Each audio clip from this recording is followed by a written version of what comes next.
At a certain point, the results matter. But they want you to believe them now when they say, hey, and by the way, now we'll make sure the rhetoric is turned down. Now all this violence that, by the way, happens to be aimed at largely conservatives here in this country, certainly our political opponent, will be able to fix it. Elect us, even though we've been in power for a very long time, and certainly the last few years, and we'll make sure that that goes away. What does that mean? That means you'll be silenced. The media has tried to make this claim now. They kind of move on from he may be a Trump supporter to, whether it's true or not, Donald Trump's the one who created this climate. Today's apparent assassination attempt comes amid increasingly fierce rhetoric on the campaign trail itself. Mr. Trump, his running mate J.D. Vance continue to make baseless claims about Haitian immigrants in Ohio. Who's responsible for this? The whole thing has yet to be 100% confirmed from start to finish how this all played out. But do you expect to hear anything from the Trump campaign about toning down the rhetoric, toning down the violence, or would that be atypical of what the violence? President Trump sort of verged on blaming Vice President Harris and the Democrats for that first assassination attempt. We have once again sort of the discussion about the importance of lowering the temperature, or is this going to quickly become politicized? So they say Trump created the climate in responding to the characterizations made by the left. So the left can call him Hitler, can call him, by the way, literal Mussolini. You will see this in a clip. Yeah. They can say he's the biggest threat to democracy. And his response of, what did I do I took a bullet for democracy. I took a bullet to the head for this country. They go, see, he needs to tone down the rhetoric. So what they're saying is, stay down. Stay down. Let us hit you. Let us kick you while you're down. Here's the truth. Not only did Donald Trump and you have nothing to do with the climate of the multiple assassination attempts on Donald Trump, but the left very clearly and irrefutably created and is continuing to foster this kind of a climate. Let's not pretend that Donald Trump isn't exactly like Mussolini, exactly like Hitler. He is that guy. In our nation's 246-year history, there has never been an individual who is a greater threat to our republic than Donald Trump. Looking at President Biden made the case Donald Trump is how much money did he make on the global war on terror? Democracy. Did Donald Trump even read Hitler? Many of the recipients of his messages may not have read Hitler, but these things are tried and true. It is well known that he admires dictators, wants to be a dictator on day one, according to himself. It's that desire to stay in power potentially indefinitely, which, we're seeing still playing out. But you have a queen? Trump, thinking that he was wrongfully denied a second term. This is his country. He's becoming an autocrat. One thing we've been hearing at Trump rallies like this over the past few months is that America isn't really a democracy. Donald Trump and the MAGA Republicans represent an extremism that threatens the very foundations of our republic. Donald Trump left us the worst attack on our democracy since the Civil War. Give me 1 second to address that. That includes Pearl Harbor and 9/11. Oh, and Black Wall Street, Kamala. Think about that. Yeah. Now, I know they'll say, well, we're talking about domestically. Okay. It still includes Pearl Harbor and 9/11.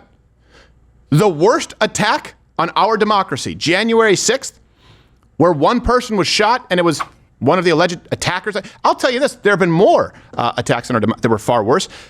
Let's take out Pearl Harbor, 9/11, the first attack on the World Trade Center. Let's just take all of that out.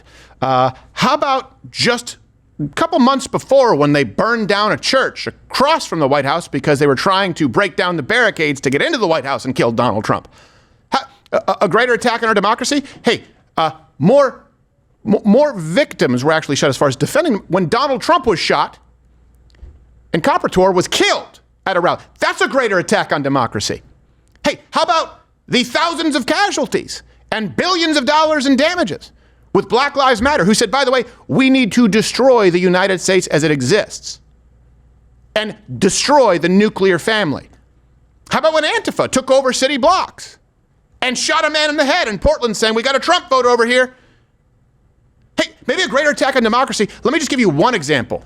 Tim Walz's police shooting citizens with paintballs when they had the nerve to leave their house thinking that, my God, they were free American citizens. Hey, greater attack on democracy? How about arresting people for going to church and shutting down businesses while also banning people from the town square if they suggest that COVID perhaps actually didn't come from a bat wet market, but a lab.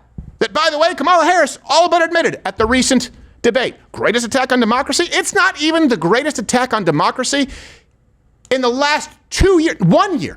In that span of 6 months, it wasn't the biggest attack on democracy. Yeah. And by the way, so they want, and then if you defend yourself, if you point that out, right now I'm escalating rhetoric. If that montage doesn't do it for you, all references available. Here's about half a dozen headlines calling Trump a dictator. Here you go. Just bring that up. There you go. Non-stop. Because here is the cold, hard truth. The left wants to see Donald Trump dead. Period. Full stop. Remember the witness in the Trump impeachment trial, Alexander Vindman? Mm-hmm. Here's the wife. Hate him. Here's the wife of that man, Rachel Vindman. She wrote, "No ears were harmed. Carry on with your Sunday afternoon." Jeez. When we're talking about an assassination attempt. Her husband got in on the action. Again, a witness in the impeachment trial saying Donald, meaning at real Donald Trump, instigated attacks on legal immigrants resulting in bomb threats. And the violence he inspires doesn't receive enough condemnation. We're not going back to that chaos. We're not going back to that chaos? How many assassination attempts have been made on Joe Biden, on Kamala Harris? Can we just be really clear about this? And by the way, here's a montage. In case you think this is just hyperbole, here's another montage of just a few of the times the left either tipped their hand or flat out said that they wanted to kill Donald Trump. Kathy Griffin holding a bloodied likeness of President Donald Trump's head. Yes, I have thought an awful lot about blowing up the White House. It's an actor dressed to look just like President Donald Trump as he's assassinated on stage. Look as his character is stabbed to death. And there's no mistaking the Trump connection. When was the last time an actor assassinated a president?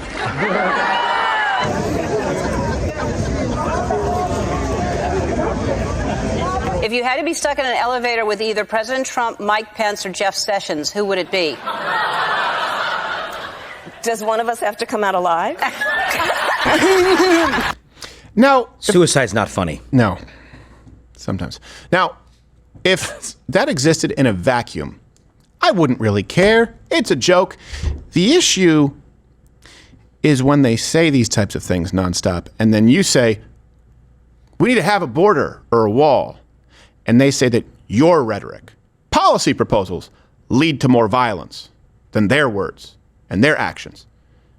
I understand that something can be an analogy. I understand something that's allegorical. Not always. When you say he's exactly like Mussolini, he's exactly like Hitler, at that point it seems like you're drawing a direct apples to apples comparison. The issue is when Donald Trump says, hey, they're destroying cities and towns, meaning illegal immigrants who are being shipped in by the hundreds of thousands, and they say that rhetoric is what leads to the violence. They want you to feel guilty for the violence. And they want you to feel really guilty because if you happen to own a gun, you must really be a violent person. Isn't it kind of funny that the people with all the guns in this country aren't the ones shooting their political opponents?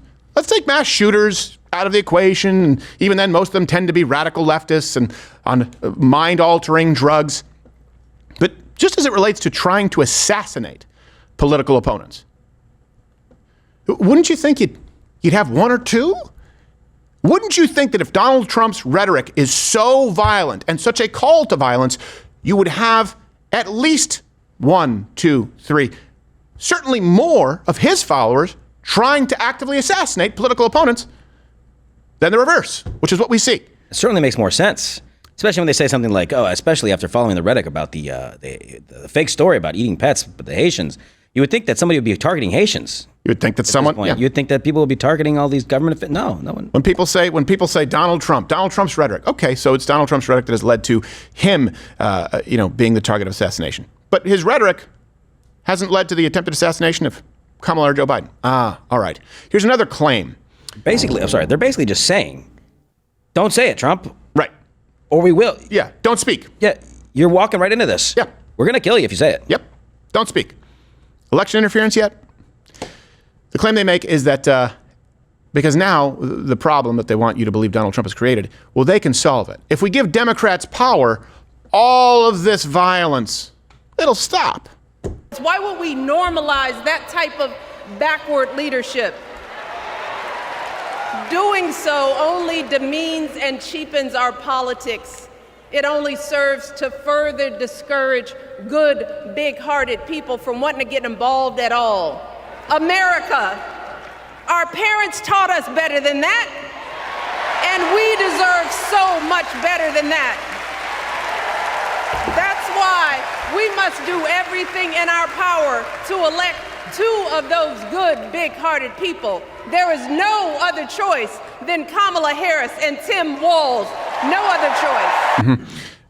Disagree. I believe there is another choice. And here's the truth. First off, Democrats have been in power 12 of the last 16 years. Okay?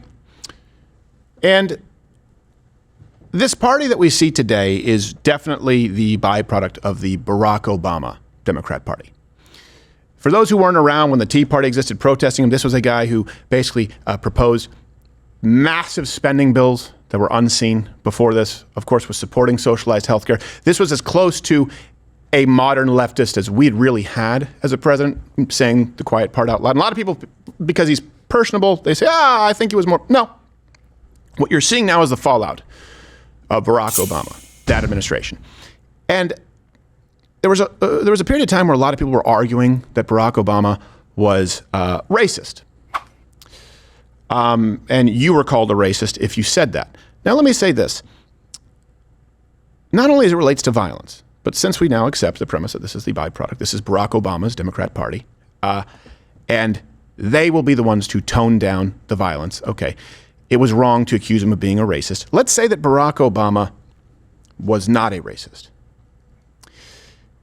He couldn't have been more effective in increasing racism in this country if he tried.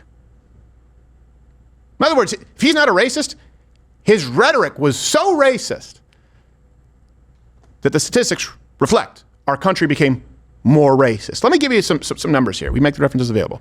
The views on race relations before Barack Obama's second term in the United States, black people, 66% viewed them as good. White people, 72% viewed them as good.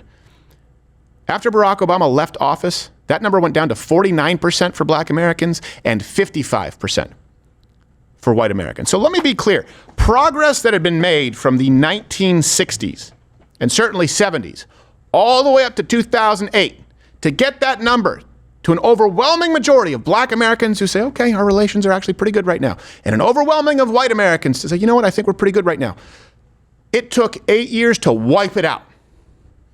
Is that what you expected from the first black president? At a certain point, the results matter. But they want you to believe them now when they say, hey, and by the way, now we'll make sure the rhetoric is turned down. Now all this violence that, by the way, happens to be aimed at largely conservatives here in this country, certainly our political opponent, will be able to fix it. Elect us, even though we've been in power for a very long time, and certainly the last few years, and we'll make sure that that goes away. What does that mean? That means you'll be silenced. This is the second attempt, meaning in person where someone brought a gun, second attempt of 4 assassination plots against Donald Trump involving a radicalized Trump-hating lunatic. And when I say Trump-hating, that means people who support the policies. If you were running for office and you said we need to build a wall, guess what? You'd be the target too. If you were running and you said, you know what, we need to lower corporate taxes, you'd be the target too. This is a man who was clearly, by his own words, influenced by Biden and Kamala Harris's rhetoric, had their bumper sticker. The media will try and tell you, oh, it's a gun issue. Well, hold on a second. What point do we say, hey, can the intelligence agent, isn't that kind of why they're funded? There's no way this man was not on the radar of our intelligence agencies, our Defense Department. They even wrote about his insanity in the New York Times a while ago. Yet he somehow got close enough to President Donald Trump on a golf course with an AK-47, and the media wants you to believe that it's Donald Trump's fault and you need to tone down the rhetoric. Are you hearing that clearly? Let me ask you, what are you going to do about it? You going to tone down the rhetoric? Or do you understand that that's the goal? If the election was held today, Donald Trump wins. It's close. Held today, he wins. They've been trying to take him out by any means necessary, and it includes this. Who do I mean they? I mean the left. I mean the left as a whole. I really do. And by the way, that's why we are gearing up between now and election. What you see happening now, imagine what they're going to be doing election night. It's not going to be an election night like we saw with Bush, Kerry, or like you saw with Clinton, Bush Sr., like you saw for crying out loud, going back like you saw with McCain, Obama. Nope. This is going to be last election times 10, unless it's an absolute blowout as to remove all doubt. And the kinds of cheating that you see right now, expect that to be turned up to 11. And that's why we are prepared for the election live stream of the century, November 5th, 2024. We have boots on the ground, every major city of every major swing state. We will have the electoral integrity map. We have data and third-party analysts who will be able to look and dispute states. By the way, Fox News just called the election for Harris. I know, a little premature. A little early, yeah. And you can click on that map and see any tomfoolery taking place. Just click that button, but we cannot do it without you.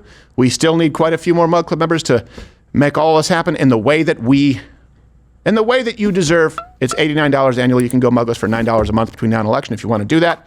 This is the place to tune in. It's the Rumble on Rumble. No more tricks. It doesn't happen in darkness. That's why we are doing what we're doing. It's your fault.